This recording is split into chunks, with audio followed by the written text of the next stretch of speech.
BJP సోదరులు మా అక్క నేతృత్వంలో వచ్చిన వారికి పత్రికా మిత్రులకు అందరికీ పేరు పేరున నమస్కారం. మనము గత 10 ఏళ్లుగా కేసీఆర్ గారి నాయకత్వంలో రాష్ట్రం సాధించుకున్న తర్వాత ఒక తదేక దీక్షలాగా, ఎందుకంటే మనం కష్టపడి సాధించిన రాష్ట్రం కాబట్టి, కష్టపడి తెచ్చిన రాష్ట్రం కాబట్టి, ప్రజలు పోరాటాలతో త్యాగాలతో సాధించుకున్న రాష్ట్రం కాబట్టి ఇష్టంతో పనిచేసినాం తప్ప మనం ఏదో మెహర్బానీ కోసం పని చేయలేదు. ఒక్కొక్క రంగాన్ని కేసీఆర్ గారు సొంత ఇల్లు ఎట్లా అయితే చక్కదిద్దుతారో అట్లా ఒక్కొక్క రంగాన్ని చక్కదిద్దుతూ వచ్చినారు. మీకు గుర్తుండాలి, ఎందుకంటే ఇవాళ మనుషులకి మనకు ఒక వరం ఉంది, ఒక శాపం కూడా ఉంది. దాని పేరు మతిమరుపు. అప్పుడప్పుడు మతిమరుపు అనేది ఒక రకంగా మంచిది, ఒక రకంగా చెడ్డది. మంచిది ఎప్పుడు మన వాళ్ళు ఎవరైనా దగ్గర వాళ్ళు పోయినప్పుడో లేకపోతే ఏదైనా బాధ కలిగినప్పుడో మర్చిపోవాలంటే టైం పడుతుంది.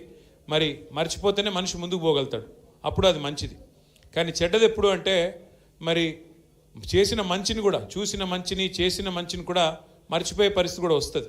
ఒకసారి గుర్తు తెచ్చుకోవాలి. అందుకే 2014కు పూర్వం హైదరాబాద్ మహానగరంలో, మన రాజేంద్ర నగర్లో కావచ్చు, మన మహానగరంలో కావచ్చు, కరెంటు పరిస్థితి ఏంది ఒక్కసారి గుర్తు తెచ్చుకోండి. ఏ అపార్ట్మెంట్కి పోయినా, ఏ ఇంటికి పోయినా జనరేటర్లు, ఇన్వర్టర్లు లేని పరిస్థితి ఆనాడు ఉండేనా గుర్తు తెచ్చుకోండి. వారంలో 3 రోజులు పరిశ్రమలకు పవర్ హాలిడేలు, రోజుకి 6 నుంచి 9 గంటలు కరెంటు కోతలు. అది గ్రామాల్లోనే కాదు, హైదరాబాద్తో సహా అన్ని చోట్ల కరెంటు కోతలు. కానీ కేసీఆర్ గారు వచ్చిన తర్వాత కేవలం 6 నుంచి 9 నెలల్లో బ్రహ్మాండంగా కరెంటు సమస్యను పరిష్కారం చేసి, 60 సంవత్సరాల్లో పరిష్కారం కాని సమస్యను 6 నుంచి 9 నెలల్లో పరిష్కారం చేసిన నాయకుడు కేసీఆర్ గారు. మంచినీళ్ళ విషయమే తీసుకుంటే గతంలో కొంత ప్రయత్నాలు జరిగినాయి.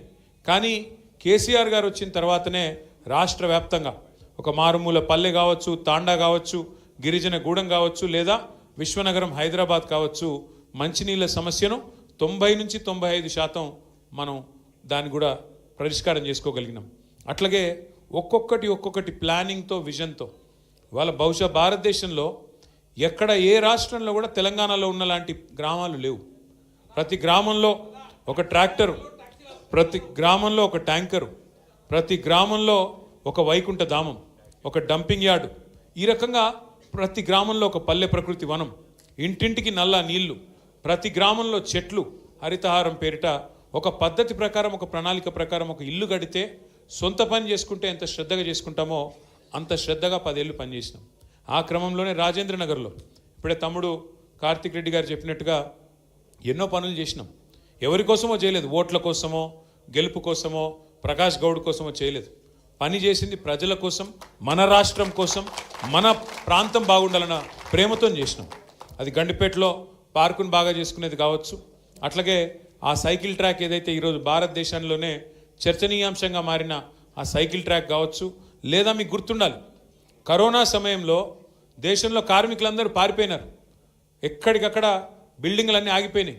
ఆ టైంలో కూడా పట్టుబట్టి కార్మికులు ఆ రోజు కరోనాకు భయపడుతుంటే కూడా లేబర్ క్యాంపులకు పోయి వాళ్ళని బతిమలాడి దండం పెట్టి, అయ్యా మీరు పోవద్దు, ఇక్కడనే ఉండాలని రిక్వెస్ట్ చేసి హైదరాబాదులో కొత్తగా దాదాపు 40 లింక్ రోడ్లు ఏర్పాటు చేసిన ఘనత మన కేసీఆర్ గారి నాయకత్వాన్ని. అట్లా పనిచేసినాం మనం. ఎందుకంటే ఎంతసేపు ఎన్నికలు, ఓడుడు, గెలుసుడు, అధికారము, ప్రతిపక్షము, ఇది కాదు. అధికారం ఇచ్చినప్పుడు నువ్వేం చేసినావు అన్నది లెక్క. అధికారం ప్రజలు ఇస్తే ఏం చేసినావు నువ్వు అనేది ప్రజలు గుర్తుపెట్టుకుంటారు. ఇలా కేసీఆర్ గారు ప్రజలకి కనబడక, ఎక్కువగా ప్రజల్లో తిరగక, అంటే 1-2 సందర్భాల్లో వచ్చినారు సార్, కానీ ఎక్కువ తిరగలేదు. 2 ఏళ్ళు అయింది ఓడిపోయిన తర్వాత. కానీ ఎంత మిస్ అవుతున్నారు కేసీఆర్ గారిని ప్రజలు అనేది వాళ్ళ మీరు ఎక్కడ సోషల్ మీడియాలో చూసినా మీకు కనబడుతుంది. ఒక్కసారి కేసీఆర్ గారు కనబడితే ధైర్యం వస్తుంది, ఒక్కసారి కేసీఆర్ గారు మాట్లాడితే ధైర్యం వస్తుంది అనే పరిస్థితి. ఎందుకు గుర్తొస్తున్నారు కేసీఆర్ అంటే ఆయన చేసిన పనులు, ఆయన చేసిన మంచి. ఒక్కటి గుర్తుపెట్టుకోండి, ఇప్పుడు తమ్ముడు ఒక మాట అన్నాడు కార్తిక్. కేసీఆర్ గారు ప్రభుత్వంలో 2014లో ఆనాడు బాధ్యత తీసుకున్నప్పుడు ఈ రాష్ట్రంలో భూముల విలువ ఎంత, ఆయన దిగిపోయిన నాడు 2023 డిసెంబర్లో మరి మన సంపద ఎంత, భూముల విలువ ఎంత. ఆనాడు ఒక్కొక్క చోట, నేను హైదరాబాద్ గురించి మాట్లాడలేదు, ఎక్కడో ఆదిలాబాద్ కావచ్చు, అలంపూర్ కావచ్చు, కోదాడ కావచ్చు, నారాయణఖేడ్ కావచ్చు, మారుమూల ప్రాంతాలు కావచ్చు, అక్కడ కూడా 5 లక్షల రూపాయల విలువ ఉన్న ఎకరం ఉన్న పొలం కేసీఆర్ వచ్చిన తర్వాత కరెంట్ ఇచ్చి, నీళ్ళిచ్చి, వ్యవసాయం బాగయి అద్భుతమైన పథకాలు తీసుకొస్తే 5 లక్షల ఎకరం ఉన్న పొలం దాదాపు 50 లక్షలైంది, 25 లక్షలైంది, 30 లక్షలైంది. ప్రజల సంపద పెరిగింది. ఏమైంది దానివల్ల? సంపద పెరిగితే ధైర్యం వచ్చింది. ఒక 4 ఎకరాలు ఉంటే ఒక పెద్ద మనిషికి, ఒక రైతుకి నాకు ₹1 కోటి ఉన్నట్టుగా ఫీల్ అయ్యిండు. నాకేమన్నా అయితే నా కుటుంబం రోడ్డు మీద పడదు, నా కుటుంబానికి, నా భార్య పిల్లలకు డోకలేదు, మంచిగుంటారు వాళ్ళు. కొడుకు ఏదైనా వ్యాపారం పెట్టుకుంటే 1 ఎకరం అమ్మి పైసలు ఇస్తా, బిడ్డ పెళ్ళి అయితే 1 ఎకరం అమ్మి చేస్తా, ఈ ధైర్యం ఉండేది. సంపద పెరిగింది, ప్రజలది విశ్వాసం పెరిగింది, నమ్మకం పెరిగింది, ధీమా పెరిగింది. మరి ఈరోజు ఏమైంది? 2 ఏళ్లలో ఎట్లా ఉంది పరిస్థితి? నాకంటే బాగా మీకే తెలుసు. వాళ్ళ మార్కెట్లో డబ్బులు లేవు. ఎక్కడికక్కడ రాష్ట్రం మొత్తంలో ఈరోజు పరిస్థితి ఏంది? ఎక్కడికక్కడ రియల్ ఎస్టేట్ స్తంభించిపోయిన పరిస్థితి. ముఖ్యమంత్రి గారికి నేను ఇట్లా మాట్లాడితే ఇబ్బంది అనిపించవచ్చు, వాస్తవాలు చెప్తే వాళ్ళకి ఇబ్బంది అనిపించవచ్చు. ఎందుకంటే అలవిగాని హామీలు ఇచ్చి, అడ్డమైన అబద్ధాలు చెప్పి ఇవాళ ప్రజల్ని మోసం చేసి అధికారంలో కూర్చున్నారు. ప్రజలకి అరిచేతిలో వైకుంఠం చూపెట్టినారు. ఏమన్నారు? కేసీఆర్ గారు ₹1,00,000 ఇస్తున్నారు కదా, ఆడపిల్లలు పెళ్లి చేసుకుంటే నేను దాని మీదకెళ్ళి తులం బంగారం ఇస్తా అన్నాడు. ఇచ్చిండా మరి బంగారం? నేను ఆ రోజే చెప్పిన, ఇది బంగారం ఇచ్చే బ్యాచ్ కాదు, పుస్తలతాడు ఎత్తుకపోయే బ్యాచ్ అని చెప్పిన. మనోళ్ళు హైదరాబాద్ వాళ్ళు విన్నారు, ఊర్లల్లో ఆగమైంది. ఏమైంది ఆఖరికి? ఈరోజు నిజంగానే ఎక్కడికక్కడ తాకట్టు పెట్టి, ఆస్తులు తాకట్టు పెట్టి, పేపర్లు పెట్టి అప్పులు తెచ్చుకునే పరిస్థితి, బంగారం ఏమైనా ఉంటే కుదబెట్టే పరిస్థితి. ఇలా మళ్ళొకసారి ఆ పరిస్థితి వచ్చింది. రేవంత్ రెడ్డి గారు కాకపోతే నిజాయితీ గల్లోడు, ఆయన చాలా నిజాయితీ గల్ల మోసగాడు. ఆయన నిజం చెప్పిండు, వెనకటి రోజులు మళ్ళా తెస్తా అని చెప్పిండు. నిజంగానే తెచ్చిండు. వెనకటి రోజులలో ఎట్లుండే, మళ్ళా కరెంటు కోతలు, మళ్ళా యూరియా కోసం లైన్లు, మళ్ళా రోడ్డు మీద దొమ్మిలు, అవన్నీ మళ్ళీ వచ్చినాయి. ఆయన నిజాయితీగానే చెప్పిండు. ఇంకోటి ఆయన ఏం చెప్పిండు మీకు యాదకుండాలా? పాపం ప్రజలు మోసగాళ్ళనే నమ్ముతారు, మోసం చేసేటోళ్ళనే నమ్ముతారు అని చెప్పిండు. నిజంగానే మోసం చేసిండు. 6 గ్యారంటీలోని గారడీ చేసిండు. 6 గ్యారంటీలు మా రాహుల్ గాంధీ చెప్తున్నాడు, మా సోనియా గాంధీ చెప్తున్నది అని రాహుల్ గాంధీ మీద ఒట్టు పెట్టిండు, సోనియా గాంధీ మీద ఒట్టు పెట్టిండు, దేవుళ్ళ మీద ఒట్టు పెట్టిండు. ఆఖరికి ఇంతమంది మీద ఒట్లు పెడితే నిజంగానే జనం నమ్మిండ్రు. ఏమన్నాడు? కేసీఆర్ గారు అయితే ముసలవ్వకి ఇస్తున్నాడు, లేదా ముసలి అయ్యకి ఇస్తున్నాడు 2,000 పెన్షన్. నేను ఇద్దరికి ఇస్తా, 4,000 పెన్షన్ ఇస్తా, డబల్ ఇస్తా, ఇద్దరికి ఇస్తా అన్నాడు. ఆఖరికి ఆ ముసలోళ్ళకు కూడా మోసం చేసి 4,000 పెన్షన్ దేవుడెరుగు, ఆ 2,000 పెన్షన్ కూడా 2 నెలలకు కొట్టిండు అవకాశంటోడు. ఇక రైతు బంధు తమ్ముడు ఎవరు అంటున్నాడు పక్క నుంచి. భారతదేశంలో స్వాతంత్రం వచ్చిన తర్వాత రైతు దగ్గరికి వెళ్ళి తీసుకున్నోడే తప్ప, తీసుకున్న ప్రభుత్వమే తప్ప ఇచ్చినవాడేవాడు లేడు. మొట్టమొదటిసారి 73,000 కోట్ల రూపాయలు రైతుల ఖాతాల్లో, 70 లక్షల మంది రైతుల ఖాతాల్లో వేసిన నాయకుడు కేసీఆర్. నేను ఇంకొక మాట కూడా ఇక్కడ చెప్తా. చాలాసార్లు నేను చూస్తూ ఉంటాను, ఈ అగ్రవర్ణాలు, సోకాళ్ళ అగ్రవర్ణాలు కొన్ని ఉంటాయి. రెడ్డిలంటే, బ్రాహ్మలంటే, వైశ్యులంటే, వెలమలంటే, కమ్మాస్ అంటే, రాజులంటే ఉంటారు. తెలంగాణలో 5-6 కులాలు ఉంటాయి.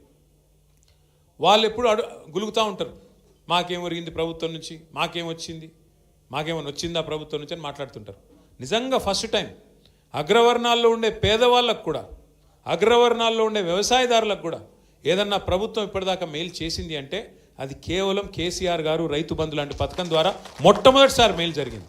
బీసీ, ఎస్సీ, ఎస్టీ అన్ని వర్గాలతో పాటు పేదలు ఏ వర్గంలో ఉన్నా వారికి మేలు చేయాలనే సంకల్పం కేసీఆర్ గారిది.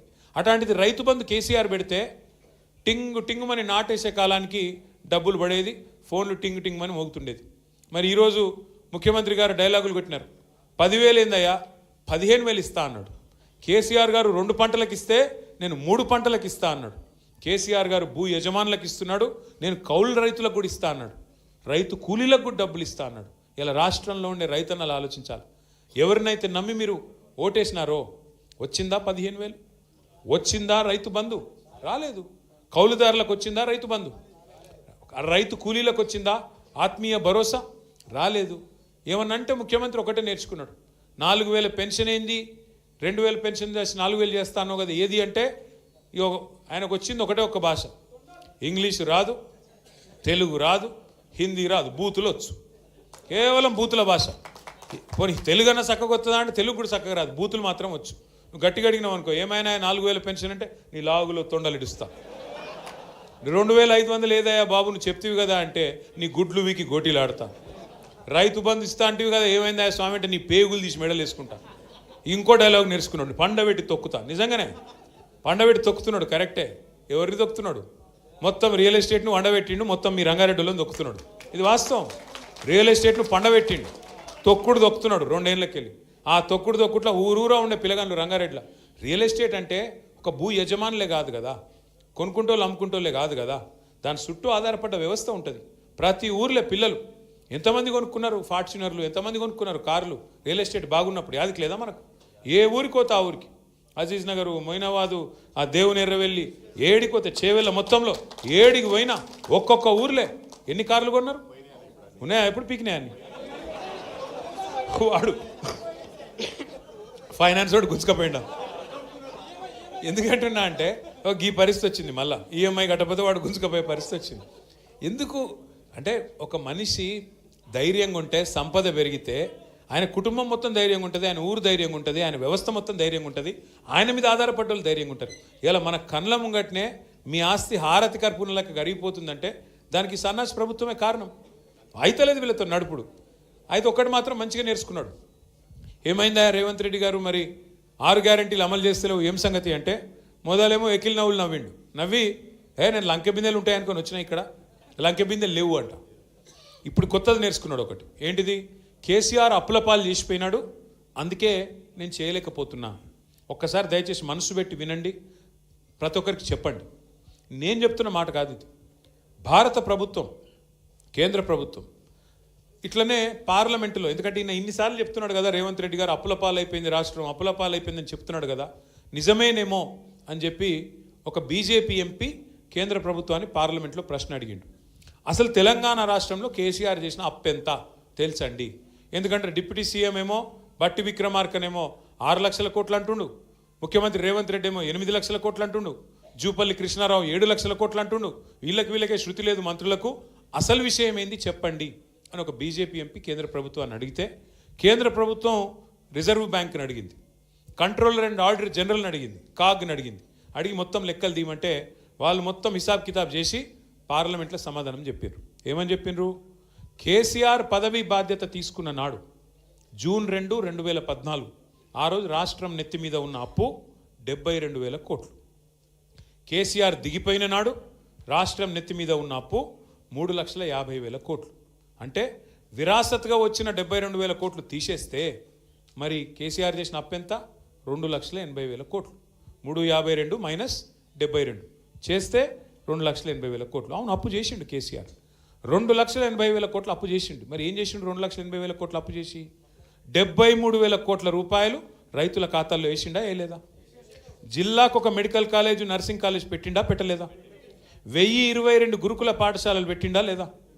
కరెంటును బాగు చేసేందుకు 50,000 కోట్లు ఖర్చు పెట్టి కరెంటును బాగా చేయలేదా? అట్లాగే 40,000 కోట్లు ఖర్చు పెట్టి ఇంటింటికి తాగునీరు ఇయ్యలేదా? మరి ఇన్ని పనులు చేసిండు కేసీఆర్ గారు. 1,00,000 డబుల్ బెడ్రూమ్ ఇల్లు కట్టిండు హైదరాబాద్లో. ఇవన్నీ మన కళ్ళ ముంగట కనబడతలేవు. ఇప్పుడు కొల్లూరు ఓంగ, అహ్మద్గూడ ఓంగ, మొత్తం చుట్టూ తిరగంగా 1,00,000 డబుల్ బెడ్రూమ్ ఇల్లు మీ కళ్ళకు కనబడుతున్నాయి. మరి కేసీఆర్ ఏం చేసిండు అంటే 200 పెన్షన్ 2,000 చేసిండు, 200 పెన్షన్ను 2,000 చేసిండు, 15 లక్షల మంది ఆడపిల్లలకు 1,00,000 రూపాయలు ఇచ్చి పెళ్లి చేసిండు, 15 లక్షల మంది ఆడపిల్లలకు కేసీఆర్ కిట్ ఇచ్చిండు, ఆడపిల్ల పుడితే 13,000 ఇచ్చిండు, మగపిల్లగాడు పుడితే 12,000 ఇచ్చిండు. నువ్వేం చేసినావో చెప్పు జర. 2 ఏళ్ళే కదా నువ్వు వచ్చి. ఒక్క ఇటుక పెట్టినావు ఎక్కడన్నా? ఒక్క పొక్క తవ్వినావు ఎక్కడన్నా? ఒక్క మనిషికి సాయం చేసినావా? ఒక్క కొత్త పని పథకం మొదలు పెట్టినావా? ఒక్క ఇందిరమ్మ ఇండ్లు అంటాడు, హైదరాబాద్లో ఒక ఇందిరమ్మ ఇల్లు కట్టినావా? చూపెడతావా ఎక్కడన్నా? 2 ఏళ్ళు సరిపోలేదా మరి? అందుకే నేను అంటున్నా, బండ్లగూడలో ఏమైనా కట్టిండా అని అడుగుతుంది అక్క. ఆయన కట్టేటోడు కాదక్క, కూలగొట్టేటోడు. ఆయన కూలగొట్టేటోడు. హైడ్రా అని చెప్పి గరీబోళ్ళ ఇళ్ళ మీద పడి కూలగొడతాడు. మరి అదే పట్నం మహేందర్ రెడ్డి బిల్డింగ్ కనబడతలేదా? కొత్తవాళ్ళగూడ చెరువు మధ్యలో, ఆ చెరువులో మధ్యలో కట్టింది ఆ గెస్ట్ హౌస్ హిమాయత్ సాగర్లో. మరి దాని ఎందుకు కూలగొడతలేడు? గరీబోళ్ళదేమో అల్కగా దొరుకుతారట, హైడ్రా బీడ్రా అని వచ్చి కొడతారు. మరి ఆయనది కనబడది. ఇప్పుడు హిమాయత్ సాగర్ చెరువు దగ్గర కోదంప కేవీపీ రామచంద్రరావు లేదాడా, వివేక్ వెంకటస్వామిది లేదు మంత్రిది. మరి పెద్ద పెద్ద సిపాయిలేదేమో కనబడతలేవా మీకు? అంటే గరీబోడేమో పొంగులేటి శ్రీనివాసరెడ్డి లేదా? నేను అదే అంటున్నా. మరి గరీబోళ్ళేమో అల్కకు దొరుకుతారు నీకు. పెద్ద మూసీకి అడ్డం కడుతున్నాడు వాడు, నార్సింగిలా మూసీకి అడ్డం కడుతున్నాడు ఒక ఆయన పెద్ద బిల్డింగ్. ఏంద్రా అంటే 50 కోట్లు ఇచ్చిండట లంచం, చూసుకోపో అని చెప్పి ఆయన చేసుకుంటారు. ఒక గట్ల ఉన్నది కథ ఇల్లది. ఇక మీ ఎమ్మెల్యే ఉన్నాడు, ఇక అంటే బాగుండదు. ఇప్పుడు మరి లేడీస్ చాలామంది ఉన్నారు. ఇప్పుడు నాకు తెలిసి 2 లింగాలు ఉంటాయి, అయితే మగోళ్ళు లేకపోతే ఆడోళ్ళు. ఇవాళ ఈ 10 మంది పరిస్థితి ఏంటంటే వాళ్ళు ఎక్కడున్నారో వాళ్ళకి తెలియదు, వాళ్ళు ఏ లింగమో వాళ్ళకే తెలియదు. నువ్వు కాంగ్రెసా బీఆర్ఎస్ చెప్పురా భయ్ అంటే ఆడనేమో కాంగ్రెస్ అట నియోజకవర్గంలో, స్పీకర్ కాడికి రాగానే బీఆర్ఎస్ అట. నేను అడుగుతున్నా, నువ్వు నీ నిజంగా బీఆర్ఎస్ అయితే మరి ప్రేమ్ గౌడ్ ఇక్కడ జాయిన్ అవుతావు, నువ్వే ఆడు. నువ్వు బీఆర్ఎస్ అయితే ఇక్కడ ఉండాలా లేదా? నువ్వు మరి ఏడున్నావు? ఈ బతుకు అవసరమా? 4 సార్లు గెలుపుతుంది, 40 సార్లు గెలుపుతుంది. అందుకే అంటారు పెద్దలు చెప్తారు, నందేయి పందేయి 100 ఏళ్ళు బతికింది దానికంటే నందేయి 4 ఏళ్ళు బతికింది అని ఏమాట. పంది లెక్క 100 ఏళ్ళు బతికిన దానికంటే నంది లెక్క 4 ఏళ్ళు బతికినా చాలు. ఇప్పుడు జీవితం అంతా అందరం చస్తాం ఏదో ఒక రోజు. బతికిన 4 ఖదర్తో బతకాలి. చచ్చిపోతే కూడా మంచివాడు చచ్చిపోయిండ్రు అనాలి. చచ్చిపోతే ఈ బద్మాష్ గడు చచ్చిపోయినా ఏం అనుకుంటే కష్టం. గట్లుండాలి. కానీ నేను అడుగుతున్నా, ఇదేంది నాకు అర్థం కాదు. ఏం అభివృద్ధి ఆశించిపోయినావు నువ్వు? రేవంత్ రెడ్డి రాజేంద్రనగర్లో ఏం చేసిండు? మెట్రో రైలు మేము గచ్చిబౌలి నుంచి శంషాబాద్కు మెట్రో రైలు మంజూరు చేయడమే కాదు, టెండర్ కంప్లీట్ చేసినాం, పైసలు మొత్తం పోగు చేసినాం, టెండర్ పూర్తయింది. L&T అనే కంపెనీ ఏదైతే మెట్రో కట్టిందో వాళ్ళకే వర్క్ వచ్చింది. సరిగ్గా ఈ పాటికి 2 ఏళ్లలోనే పని పూర్తయి ఈ పాటికి చుక్ రైలును ఉరుకుతున్నాయి మీ కాడికి. ఎందుకంటే మీ దగ్గర ల్యాండ్ అక్విజిషన్ లేదు, భూసేకరణ లేదు. మంచిగా ORR పక్కెంబడినే తీసినాం తొవ్వ కూడా. అందులోకెళ్ళే పెడితే అయ్యిపోతుండే. ఈ పాటికి 18 నెలలు ఒడిచిపోతుండే. ఈ పాటికి మీకు రైలు కనబడుతుండే. ఈ రైలు రేవంత్ రెడ్డి ఎంత మూర్ఖుడు అంటే ఆయనకు తెలియదే అర్థం కాదు. చెప్తే ఈనాడు ఆయనకు నేను చెప్పిన అసెంబ్లీలో కూడా, అయ్యా నీకు అర్థం కావట్లేదు ముఖ్యమంత్రి గారు, అది ఎయిర్పోర్ట్కు రైలు అంటే ఎయిర్పోర్ట్కి పోయేటోడు ఎక్కడరా అయ్యా? మధ్యలో నర్సింగ్ ఉంటుంది, బద్వేలు ఉంటుంది, మధ్యలో బండ్లగూడు ఉంటుంది, ఆడ ఉండేటోళ్ళు ఉంటారు, ఎక్కేటోళ్ళు దిగేటోళ్ళు ఇటు వచ్చేటోళ్ళు పోయేటోళ్ళు వాళ్ళు కూడా ఎక్కుతారా నాయన? ఓన్లీ ఎయిర్పోర్ట్కి పోయి ఎయిర్పోర్ట్కి వెళ్ళి వచ్చేటోళ్ళు రారు అని చెప్తే మెమ్మెమ్మే బెబ్బెబ్బే తెలియదు పీకదు. అంటే ఇంత అన్యాయమా? రాజేంద్ర నగర్ నియోజకవర్గం బాగుపడుతుందంటే నీకెందుకు బాధ? ఆయనకి ఎవడో చెప్పిండంట రేవంత్ రెడ్డికి, నా భూములు ఉన్నాయంట అందుకోసం నేను రైలు వేసుకున్నా అంట. ఏం చెప్పాలి ఇంకా ఆయన గట్లా ఆలోచిస్తే? దయచేసి నేను మిమ్మల్ని మీకు రిక్వెస్ట్ చేసేది మీ అందరికి కూడా, మనము ఆలోచించుకోవాల్సింది ఒకటే. ఇవాళ పదవులు వస్తాయి పోతాయి, అధికారం కూడా వస్తుంది పోతుంది. అధికారం ఎవరికి శాశ్వతం కాదు. కానీ అధికారంలో ఉన్నప్పుడు ఏం చేసినాం అనేది ప్రజలు గుర్తుపెట్టుకుంటారు. ఇవాళ ప్రజలు కేసీఆర్ గారిని గుర్తు చేసుకుంటున్నారు అంటే, రాజశేఖర రెడ్డి గారిని గుర్తు చేసుకుంటున్నారు అంటే, చంద్రబాబు నాయుడుని గుర్తు చేసుకుంటున్నారు అంటే, ఆ రోజు వాళ్ళు చేసిన పనులు ఇంకా కొన్ని కనబడుతున్నాయి కాబట్టి యాద్ చేసుకుంటున్నారు. నేను రేవంత్ రెడ్డికి చెప్తా ఉన్నా, ఇంకా 3 ఏళ్ళు నీకు పదవి ఉన్నది. ఏమైనా ప్రజలు గుర్తు చేసుకునే మంచి పనులు చేయి, లేకపోతే నేను ఇదివరకు చెప్పినా మళ్ళీ చెప్తున్నా. అప్పుడప్పుడు అంటుంటాడు రేవంత్ రెడ్డి గారు నన్ను, నువ్వు అయ్య పేరు చెప్పుకొని బతుకుతున్నావు అంటాడు. నేను చెప్పిన అవును, మా అయ్య పేరు కేసీఆర్, మా అయ్య గొప్పోడు, రానే రాదనుకున్న తెలంగాణను తెచ్చిన మొగోడు మొనగాడు కేసీఆర్. నేను బరాబర్ చెప్పుకుంటా, తప్పేందుకు అవుతుంది అది? నువ్వు కూడా మంచి పనులు చేయి. నువ్వు కూడా మంచి పనులు చేస్తే నీ మనమడు చెప్పుకుంటాడు రేపటి రోజున. లేకపోతే నువ్వు ఇవే పనులు చేసుకుంటూ పోతే చీ మా తాత మంచోడు కాదు నేను ఆయన పేరు చెప్పా అంటాడు. ఒక అట్లా అవుతుంది నీ బతుకు. అందుకే ఇంకా 3 ఏళ్ళు ఉన్నది. చేసిన మోసం సాలు, పాలన మీద దృష్టి పెట్టు, 6 గ్యారెంటీల అమలు మీద దృష్టి పెట్టు. మహిళలకు చెప్పినావు 2500 ఇస్తాను ఇయ్యు, ముసలోళ్ళకి చెప్పినావు 4000 ఇస్తాను ఇయ్యి, స్కూటీలు అన్నావు, విద్యా భరోసా కార్డులు అన్నావు, ఫీజులు ఇస్తా అన్నావు, 12500 ఫీజు రీయింబర్స్మెంట్ బాకీ పెట్టినావు. మంచి పనులు చేయి. పిల్లగాళ్ళు దిల్సుఖ్ నగర్లో లొల్లి పెడుతున్నారు, అశోక్ నగర్లో లొల్లి పెడుతున్నారు. నిన్న మొన్న రాహుల్ గాంధీ వచ్చి చెప్పిపోయిండు, 2 ఉద్యోగాలు ఊడగొట్టురు మీరు, కేసీఆర్ది కేటీఆర్ది 2 లక్షల ఉద్యోగాలు ఇస్తా మొదటి సంవత్సరం అని చెప్పిండు. మరి 2 ఏళ్ళు అయిపోయాయి, ఎక్కడ నీ 2 లక్షల ఉద్యోగాలు అని చెప్పి పిల్లలు దిల్సుఖ్ నగర్లో అశోక్ నగర్లో గడబడి చేస్తూ ఉన్నారు. చేతనైతే గా పని చేయి, ఆ పిల్లలను పిలుచుకో. నిన్న పోయిండు అక్కడెక్కడనో ఆడ అదేంటది ఆర్టీసీ ఎక్స్ రోడ్లో ఏదో బట్టల షాప్ ఓపెనింగ్కి పిలిచిరట, పోయిండు. ఏదో మాలు పోయిండు. పోతుంటే నేను అడుగుతున్నా, మరి ఇంతపాటి నువ్వు చెప్తున్నావు కదా రేవంత్ రెడ్డి గారు నేను 70,000 ఉద్యోగాలు ఇచ్చినా అని, మరి మధ్యలో ఒక్క నిమిషం అశోక్ నగర్లో ఛాయ్ తాగిపోయినట్టు ఆ పిల్లగాళ్ళ అక్కడికి పోయి ఆడ పోయి కూర్చొని, ఏం తమ్మి మరి 70,000 ఉద్యోగాలు ఇచ్చినా ఎందుకు లొల్లి పెడుతుర్రా తమ్మి మీరు అని మాట్లాడే ధైర్యం లేదా? ఎందుకంటే నీకు తెలుసు నువ్వు 70,000 ఉద్యోగాలు ఇచ్చింది వాస్తవం కాదు, నువ్వు ఇచ్చింది 10,000 కూడా కాదు. అన్ని కేసీఆర్ గారు ఇచ్చిన ఉద్యోగాలకు నువ్వు కాగితాలు ఇచ్చి దానికి కూడా పోజులు కొట్టి ఇలా అబద్ధాలు చెప్తే అబద్ధాలు ఎల్లకాలం నడువయి. కొన్ని రోజులు నడిపిస్తున్నావు, కానీ శాశ్వతంగా అది నిలువది. గుర్తుపెట్టుకోవాలని కోరుతూ మళ్ళొక్కసారి రేపటి రోజున రాజేంద్ర నగర్లో ఏ ఎన్నిక వచ్చినా, హైదరాబాద్ కార్పొరేషన్ ఎన్నిక వచ్చినా, రేపు శాసనసభకు వచ్చినా, పార్లమెంటుకు వచ్చినా, లేకపోతే అక్కడ మళ్ళీ పంచాయతీ ఎన్నిక వచ్చినా తప్పకుండా తిరిగి కేసీఆర్ గారిని తెచ్చుకునే విధంగా మీ అందరి ఆశీర్వాదం ఉండాలని కోరుతూ మా తమ్ముడు ప్రేమ్కి, లతాకి, యాదన్నకి అందరికీ స్వాగతం చెప్తూ పేరు పేరున